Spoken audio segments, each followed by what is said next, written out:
After leaving Loreto, you quickly find yourself in no man's land. There is little to no service along the road between Loreto and Mulegé, but there is one thing that is well worth stopping for: Bahia Concepcion, or Conception Bay. Along this bay, there are several little beaches where you can pull off, park your car on the sand, and dive into crystal clear turquoise waters that are so slack you'll think you're floating in a salty lake. Located almost halfway between Loreto and Mulegé, this is an ideal place to base yourself if you want to get away from the cities and just camp out. Most of the beaches offer very cheap camping and have some basic amenities like toilets, but otherwise it's certainly a more rustic option.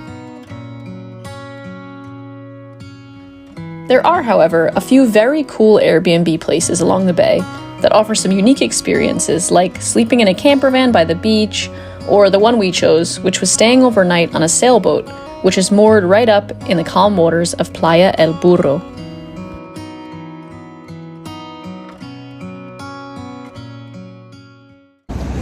We have just arrived in Bahia Concepcion Bay. We are staying here for the night on a sailboat, which we booked through Airbnb. It just seemed like such a cool way to experience the bay. It's super calm, but first we stopped in Playa El Coyote, the Coyote Beach, and it's so beautiful. I found a little bit of shade, and the color of the water here is insane. In addition to Playa El Burro and Playa El Coyote, you may also want to consider a stop at Playa El Requesón and Playa Santispac. All offer stunning views like this one, plenty of space to park, and very calm waters for kayaking, paddleboarding, or snorkeling.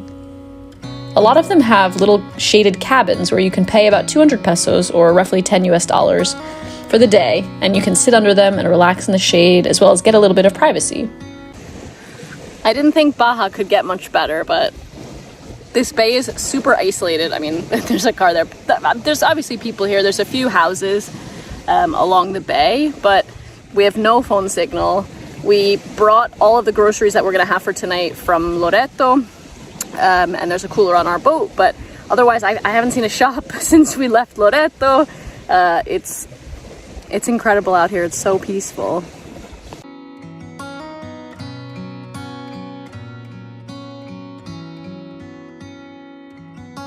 We parked our car outside of our host's house at Playa El Burro and loaded up the dinghy to head out to our home for the night.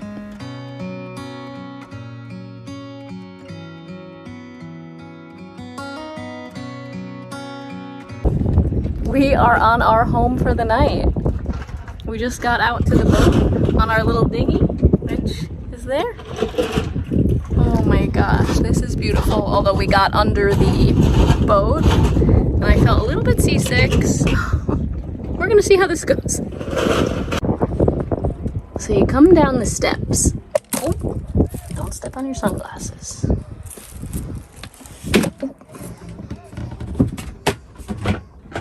Ideal for short people like myself. So we've got a little stove here. The propane tank is outside, so you just have to turn that on, and there's some pans under there that we can use.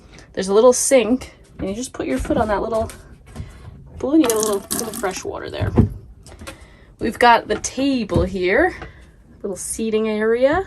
The thing I always find so fascinating about these small spaces, like a fully functioning toilet in here. You can close that door. And then back here, you've got two rooms, like two bedrooms, really. The bed in there. I think they've set this one up for us. The pillows and towels and everything, extra blankets. So yeah, I'm not sure. It's like a double? A tight double. There's no fridge here, but they do have a cooler, so we brought some ice. And we've got, of course, a few Pacificos and some meat and things that we're going to cook for tonight. So yeah, it's really cool just to be, it's so different, something that we wouldn't normally do. With the Airbnb fees, it comes out to just over $90 a night, but we had some leftover credits from last year canceling some trips. But yeah, it's so fun, a bit better than $100 a night hotel that you'd get probably in Loreto or Mulegé, so can't wait to show you guys what it's like as the sun starts to set over the mountains. And then lots of people recommended in the comments of the Airbnb reviews to get up for sunrise, because sunrise is over here on the other side. Oh, so excited. Inside, the boat cabin was pretty compact, but it had everything we needed for the night. There was a gas-burning stove, a seat and tables to sit at, a toilet. They had games to play like cards and puzzles. There were 2 beds, which came in handy because each bed isn't actually big enough for 2 adults to sleep in together, especially if you tend to roll around a lot in your sleep. In addition to the sailboat, the dinghy was ours for the duration of our stay, so we could use it to explore the cove, which is exactly what we did after we got settled. We spent the rest of our evening enjoying the sunshine, laying out on the back of the boat watching the sunset with a few ice-cold beers.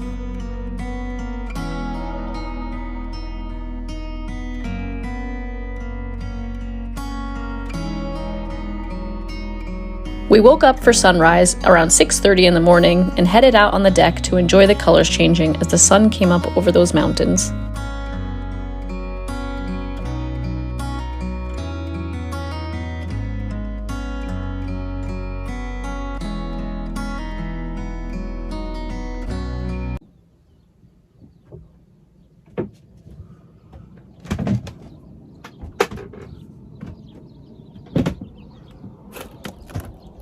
Ooh.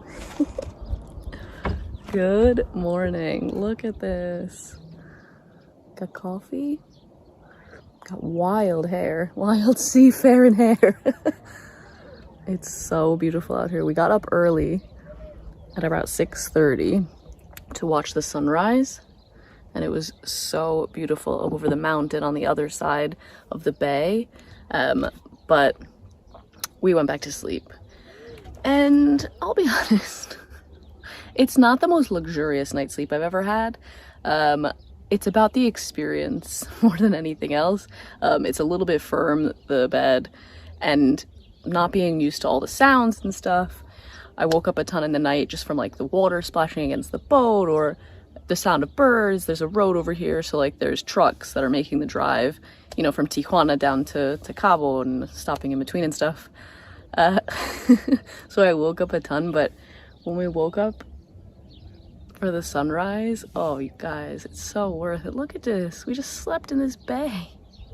It's amazing. The sun is already hot and it's not even 9 a.m. So yeah, we're gonna have our coffee and enjoy sitting out here and see how much longer we can stand being in the heat of the cabin before we pack up all of our backpack that has exploded inside the cabin of the boat, and maybe do a little exploring on the dinghy before we say goodbye to paradise here. So beautiful. Also, did I get sunburn yesterday? It looks like it.